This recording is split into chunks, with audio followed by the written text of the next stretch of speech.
ሰላም ናችሁ? ለሁላችሁም ሰላም ብያለሁ። በዛሬው ዕለት ስለ ትዳር መነጋገር እንፈልጋለን። መልካም ትዳር፣ ወሳኝ ትዳር፣ በትዳር ውስጥ ወሳኝ የሆነ ነገር ምንድን ነው? ቀጣይነት ያለው ትዳር እንዲኖረን ምን ይጠበቅብናል? እና ቀጣይነት ያለው ጣዕም ያለው ኮንቲኒቲ ያለው ዘለቄታ ያለው ትዳር እንዴት እናስቀጥል የሚል ትምህርት ከዚህን ቀን በኋላ ተከታታይ ትምህርትን የማስተምር ይሆናል። ምክንያቱም መጽሐፌ ያው በአብዛኛው በኦሮምኛ የተጻፈው የትዳር ችግሮችና መፍትሄዎቻቸው የሚል በኦሮምኛ አንድ መጽሐፍ አለኝ። ሁለተኛ መጽሐፌ ቅድመ ጋብቻ ነው እና እሱ ሲወጣ በአማርኛው ሲወጣ ያው ዲስፕሌይ ያደርጋለሁ። ኖርማሊ ግን አሁን በኦሮምኛ የጻፍኩትን መጽሐፍ በአማርኛው በመተርጎም ለሁሉም ሰሚ እንዲደርስ ፈልጋለሁ እና በኦሮምኛ የምትሰሙት ሰዎች እና ኦሮምኛ ቋንቋ በጣም የምትጠቀሙ መጽሐፉን ግዙት። የራኪኖተ ጋይላፊ ፎርማተሳ የሚል መጽሐፍ አለኝ እና በጣም ቆንጆ መጽሐፍ ነው፣ እንድታነቡት ፈልጋለሁ። ከማስታወቂያ በመቀጠል ግን ጣፋጭ ትዳር፣ ቀጣይነት ያለው ትዳር ወይንም ዘለቄታ ያለው ትዳር እንዴት እንቀጥል የሚለው ነገር ትንሽ ነገር ዛሬ መግቢያ የሆነ ነገር መናገር ፈልጋለሁ። ትዳር ሲጀመር እናቶቻችን ኖረውታል፣ አባቶቻችን ኖረውታል። ከዛ ሲዋረድ ባልልም ከዛ የመጣ ነው። ከአያት ከቅድማቶቻችን ከአዳም ጀምሮ የመጣ ነው ትዳር። ነገር ግን እነሱ የኖሩትን ኑሮ በእኛ ዘመን እንኖረዋለን ወይ እንዴት እናስቀጥል የሚለው ነገር ስናስብ ትዳርን ማስቀጠል የምንችለው በእኛ ኮንቴክስት ነው፣ ወይም በእኛ ሁኔታ ማስቀጠል የምንችለው በእነሱ ሁኔታ ማስቀጠል ስለማይቻል። ስለዚህ ትዳራችን ምን ይፈልጋል? ቁርጠኝነት ይፈልጋል። በመጀመሪያ ትዳር ምን ይፈልጋል? ቁርጠኝነት ይፈልጋል። ቆራጥ መሆን ይፈልጋል እና የሁለቱም ሰው ቆራጥነትን ይጠይቃል። ወር ኮሚትመንት የሚጠይቅ ጉዳይ ነው።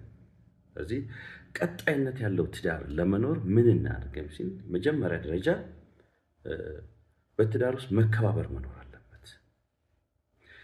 የመጀመሪያው መከባበር ነው። ሁለተኛው መቻቻል ነው።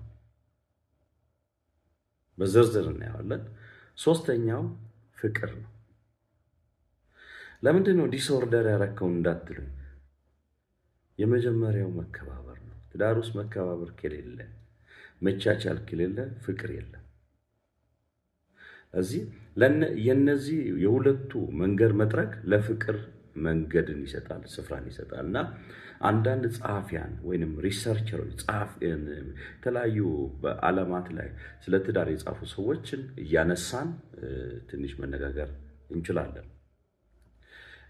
አንደኛው የመጀመሪያው ምንድነው? ቁርጠኝነት የምንለው ጋብቻ የሚቆየው ሁለቱም ጥንዶች እንደ ረጅም አጋርነት ሲመለከቱት እንጂ ችግር ሲፈጠር የሚተው ነገር አይደለም። አለ ችግር ሲመጣ አይ በቃኝ እዚህ ጋር ባቆም ይሻላል ብለን የምንወስነው ጉዳይ አይደለም። ስሜታዊ ሆነን ተናደን ተበሳይተን በዚህ አይነትማ አብረን መቀጠል አንችልም ብለን በአንድ ጊዜ የፍጥነት ሩጫ እንደሚሮጥ ሯጭ መሆን አንችልም። ትዳር ማራቶን ሯጭ ነው። እንደ ማራቶን ሯጭ ነው እንደው ምሳሌ። ምክንያቱም ውጣ ወረድ ያለው ረጅም ጉዞ ያለው ስለሆነ ማቋረጥ አይቻልም። ማቋረጥ ከሆነ ከሩጫ ውጭ ነው የሚያደርገው እና በስሜት የምንቆጥለው ጉዳይ አይደለም። ቁርጠኝነት ይፈልጋል። ምክንያቱም ስሜቶች ሲለዋወጡ የሚለዋወጥ ጉዳይ አይደለም። ምክንያቱም መረጋጋት ይጠይቃል። ባለትዳሮች ከመለያየት ወይንም ከመሸሽ ይልቅ ተግዳሮትን መቋቋምን እንዲለማመዱ ያስለምዳል። ይሄ የመጀመሪያው። ሁለተኛው እርስ በራስ መከባበር ነው። ቅድም እንዳልኩት እርስ በራስ መከባበር ያስፈልጋል። ባል ሚስቱን ማክበር አለበት፣ ሚስት ባሏን ማክበር አለበት። በአብዛኛው የኢትዮጵያ ሴቶች ባሎቻቸው ሲያከብሯቸው ከክብሩ ይልቅ አጸፌታው ንቀትና ኃይለ ቃል በሰዎች ፊት መነጋገር ይወዳሉ። ትልቅ ነውር ነው። ይሄ በጣም ትልቅ ነውር ነው። ባልሽን አንቺ ካላከበርሽው ማንም አያከብርልሽም። አንቺ ካላከበርሽው ማንም ሊያከብርልሽ ማንም ሊያከብርልኛል ብለሽ ሪስፔክት ማድረግ መጠበቅ የለብሽም። ባልሽን አንቺ ነሽ ማክበር ያለብሽ። ባልሽ ለአንቺ ምንድን ነው? ንጉስሽ ነው። ባልሽ ራስሽ ነው፣ መሪሽ ነው። ለዚህ ባልሽ ሲያከብርሽ በይበልጥ እጥፍ አርገሽ ልታከብሪ ይገባል እንጂ ልትንቂው አይገባም። እዚህ የተባለው ትልቁ መጽሐፍ ቅዱስም የሚናገረን ባል እንደ ነፍሱ ይውደዳት ሚስቱን የሚለው፣ ሚስት ደግሞ ባሏን ታክብር። ይሄ የፈጣሪ ሕግ ነው። የፈጣሪ ሕግ ስተን ወይንም ጥሰን መማረርም ማማረርም የለብንም። ባልም የራሱን ድርሻ መወጣት አለበት፣ ሚስትም የራሷን ድርሻ መወጣት አለበት።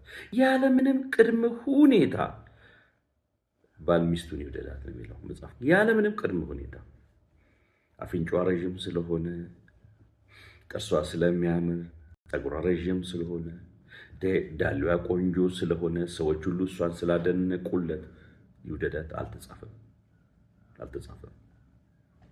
ሚስቱን አፍንጫ ጎራዳ ልትሆን ትችላለች። ፀጉሯ ኪንኪ ሊሆን ይችላል። አጭር ጉርድ ልትሆን ትችላለች። ወፍራም ቀጭን ልትሆን ትችላለች። ቆንጆ ደግሞም በአካላዊ እሱ እንደሚለው አስቀያሚ ልትሆን ትችላለች። ግን ሚስትን ውደዳት ነው የሚለው። ምንም ቅድመ ሁኔታ አልተቀመጠም። ይህንን እንግዲህ እኔ አልጻፍኩም። ሐዋርያ ጳውሎስ በኤፌሶን መልእክት ምዕራፍ 5 ከቁጥር 20 ጀምሮ እስከ ቁጥር 25 ያለውን ማንበብ ትችላለህ ወንድሜ። ሚስትን ያለምንም እንደ ነፍስ ውደዳት፣ እንደ ራስ ውደዳት። በቃ ውደድ ነው የተባልከው።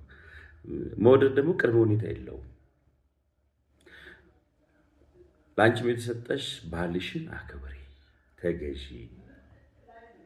ረዥም ስለሆነ፣ ቦክሰኛ ስለሆነ፣ ወፍራም ደሞዝ ስላለው፣ ወፍራም ገንዘብ ስላለው፣ ባለስልጣን ስለሆነ እሱ ከሆነ እኮ በቃ ባል አይደለም። ቦክሱን የፈራሽው እንጂ እሱ ያከበርሽው እንጂ ባልሽን አይደለም ያከበርሽው። ገንዘቡን የፈለግሽው እንጂ ባልሽን አይደለም የፈለግሽው። ስለዚህ ፍጹም ባል ስለሆነ የተማረ ያልተማረ ቢሆን፣ አዋቂ ያላዋቂ ሊሆን ይችላል፣ ነጋዴ ድሃ ገበሬ ሊሆን ይችላል። ባል ነው ብለሽ እስከገባሽበት እስከመረጥሽው ትዳር ብለሽ እስከገባሽበት ባልሽን አክብሪው፣ ተገዢለት። ምንም አይነት ነገር ቅድመ ሁኔታ ለሰጪው አትችይም። አክብሪው የተባለው ተገዢለት። የተማርሽ ልትሆኚ ትችያለሽ፣ ባለስልጣን ልትሆኚ ትችያለሽ፣ በቃ ሰዎች የሚያደንቁሽ ቆንጆ ምናምን ልትሆኚ ትችያለሽ። እሱ ሌላ ጉዳይ ነው። የፈጣሪን ሕግ መሳት አይቻልም። አንዱ ይሄ ነው። ለዚህ መከባበር እዚህ ጋር መረሳት። ባል የተሰጠው ስልጣን ሚስት ለባሏ ትገዛ ነው፣ መገዛት ነው። ባል ሚስቱን ይውደዳት፣ መውደድ ነው። ይሄ መጀመሪያ ይሄ አውቶሪቲ መለቀቅ የለበትም። ይሄ የተሰጠን ነገር መልቀቅ ወይንም ስንለቅ የመጀመሪያው ቤቱ ይናዳል ማለት ነው። እዚህ ሁለቱ ነገር መሳት የለባቸው። ሶስተኛ መላመድ ይጠበቅብናል። መላመድ ወይንም ትዕግስተኛ መሆን ይጠበቅብናል። ባል ሚስቱን መልመድ አለበት፣ ሚስት ባሏን መልመድ አለበት። የእሱ ይዞት የመጣው ባህሪ አለ፣ እሷ ይዛ የመጣችው ባህሪ አለ። ሁለቱ አንድ ይሆናሉ ሲባል እኮ 100% ባህሏን፣ ቋንቋዋን፣ የቤተሰቧን ስርዓት፣ የአካባቢው፣ የሰፈሯ፣ የትምህርት ቤቷን 100% ይዛ ነው የመጣችው እኮ። እሱም ደግሞ እንደዚሁ ይዞ መጣ። እነዚህ 100% እንዴት አንድ ይሆናሉ? የግድ አንዱ ባንዱ እየጣለ አንዱ ባንዱ እየጣለ ትዕግስትን እየተላመዱ ትዕግስተኛ እየሆኑ አንዳቸው ለአንዳቸው እየተዉ በእድሜ ሂደት የምንፈልገው ላይ እንደርሳለን። ስለዚህ የህይወት ተሞክሮዎችን ከተለያዩ ሰዎች መቃኘት ያስፈልጋል። ሌላው የይቅርታ ልብ ሊኖረን ይገባል። ይቅርታ ቦታ ሊኖረን፣ የልባችን ውስጥ ይቅርታ ቦታ ሊኖረን። ይሄ ካለ ምንድነው? ይቅርታ ቦታ ውስጥ ካለን መተውን እንለምዳለን ማለት ነው። አንዳችን ለአንዳችን መተው፣ ትዕግስተኝነትን እየለመድ ከዛም በኋላ አንዳችን የምናጠፋው አንዳችን እያረምን ወደ ትክክለኛው ሙሉ መምጣት እንችላለን ማለት ነው። ክብር ለእግዚአብሔር ይሁን። በመጨረሻም የመጨረሻው የምክር እንትኑን የምናገረው የጋራ ዓላማ ሊኖር ይገባል። በትዳር ውስጥ የጋራ ዓላማ። አንዳንድ ጊዜ የጋራ ዓላማ የለም። እሱ ቸር ከሆነ መርዳት ነው በቃ። የኬሌ ይረዳል የሚባለው ማን የግልህ አደረገ? ገንዘቡ ያንተ ነው እንደ የግልህ? የጋራ ከሆነ የጋራ የሆነ ነገር ስንረዳ ስናግስ፣ ሁለተኛ እኛ የሚል አስተሳሰብ በመሀል ሊኖር ይገባል። በትዳር ውስጥ እኔ የሚባል ነገር አይሰራም። አንዳንድ ኃይለኛ ሴቶች አሉ። እኔ ሳያማክር እኔ ሳልወስን የሚሉ። እንደሱ አይደለም። በጋራ ሳንወስን በጋራ ያልተማከር ነው። ይሄ ትክክል ጤናማ ነገር እና የጋራ ነገር፣ የጋራ ሐሳብ፣ የጋራ ቋንቋ፣ ለመርዳት ለማገዝ፣ ቤተሰብን እንኳን ለመጎብኘት፣ ቤተሰብን ለመርዳት የጋራ የሆነ ነገር ሊኖረን ያስፈልጋል። ስታሊንና ማርክማን የሚባሉ በ1992 እንደ አውሮፓ አቆጣጠር ምን ይላሉ? ብስጭትን፣ ቁጣን፣ ንዴትን ለማስቀረት የጋራ የሆነ ሐሳብ ላይ እንመስረት ይላሉ። የጋራ የሆነ ሐሳብ ላይ፣ የሚያግባባ ሐሳብ ላይ። እሱም የራሱን ሐሳብ ይዞ ስለመጣ ብቻ ማምጣት ኢንቨስት ማድረግ የለበትም። እሷም የራሷን ሐሳብ ስላመጣች ኢንቨስት አምጥተው የጋራ ማድረግ ሚዛን ላይ ማስቀመጥ መቻል ይጠይቃል። እዚህ ቁርጠኝነት በጭንቀት በብስጭት ወይም በስሜት ርቀት ውስጥ ግንኙነቶችን ምን ያደርጋል? የሚያረጋጋ ነው። ይህም ባለትዳሮችን ከማለያየት ይልቅ አንዱ ከማግለል ይልቅ የጋራ ለምሳሌ በመስሪያ ቤት ደሞዝ ለዚህ ጉዳይ እንፈልጋለን ብሎ መስሪያ ቤት 15% 10% ፈርም ሊለኝ ይችላል። እኔ ደሞዙ የኔ ብቻ ስላልሆነ ሚስቴን ማማከር አለብኝ። ከመፈረፍ በፊት ከባለቤቴ ጋር ማውራት እንዳለብኝ መናገር አለብኝ። መስሪያ ቤት ስለሆነ እሺ ማለት የለብኝም። እሷም እንደዛው።